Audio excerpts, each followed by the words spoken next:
Yes, sir. I'll repeat questions for people in case they can't hear.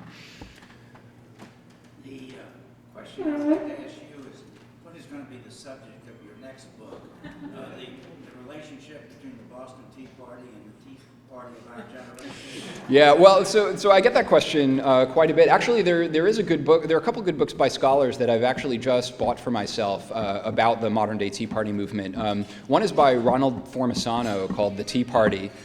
Sorry, the question was about the relationship between the Boston Tea Party and the current Tea Party movement. And I get that question about the current Tea Party a lot. When I wrote the book, right, the current Tea Party was still kind of in its infancy, and I wasn't sure what direction it was going to go, and I didn't want to write anything that was immediately going to become dated. So for now, I can recommend something by a very good historian of popular movements named Ron Formisano. He's at the University of Kentucky. So he's written a book on a very short, thin little book called The Tea Party.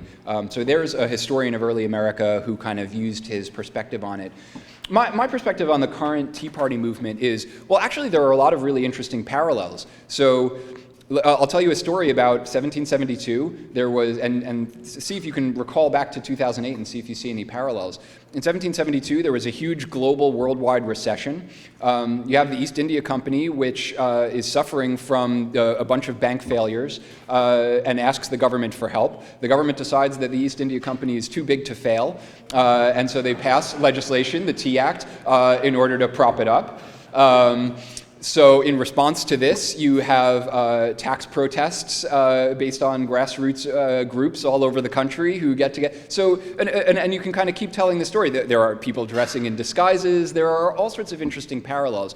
Now, obviously, this flatters the members of the current Tea Party who like to believe that some of the ideology of the revolution belong, let's say, exclusively to them. That part I'm not necessarily willing to go with them on. I think that what I was trying to say towards the end of my talk with thinking about Gandhi or Martin Luther King or the Earth Liberation Front or any number of extreme or not even that extreme left-wing movements is that over time, various people with a lot of ideological stripes have kind of claimed the Tea Party and its ideology of their own. Right? Not that many people were seriously hurt at the Boston Tea Party, although I can tell a couple of good stories of people who were hurt, including John Crane, a member of the society, actually gets stunned by a falling bale of tea, I think, and his friends mistake him for dead, and then he kind of wakes up and says, "What happened?"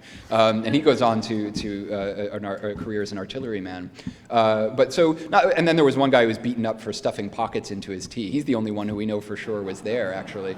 But otherwise, not that many people were hurt, and so it's an example of a way of civil disobedience. So again, there's a lot of political things that you can read into the Tea Party that groups in the past 200 years have seized on and taken on their own.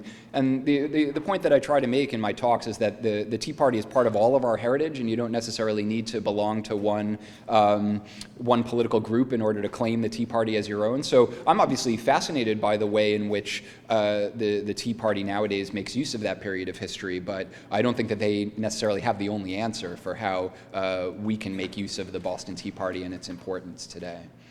So that's usually my kind of like very polite answer about the relationship. But no, my next book, if you're actually curious about what I'll be working on next, is I'm definitely turning to the Revolutionary War years. I originally came to do my fellowship last year with an interest in working on the destruction of towns and cities and Indian settlements during the Revolutionary War, because one of the first things I ever wrote was about firefighters in the American Revolution, and I kind of have this interest in fire, I guess, and its relationship to the revolution. But I've decided that book might not necessarily be as effective as thinking more broadly about fear during the revolutionary era. So that's going to be a more conceptual project that I'm going to come at from a variety of different angles. So I'm happy to talk about that further, but that's my next big project. In the meantime, over the past year, I've been working on a lot of little projects. I've been working on Jefferson's embargo. I wrote something on wet nursing, actually, apropos, I guess, and a number of other small projects like that.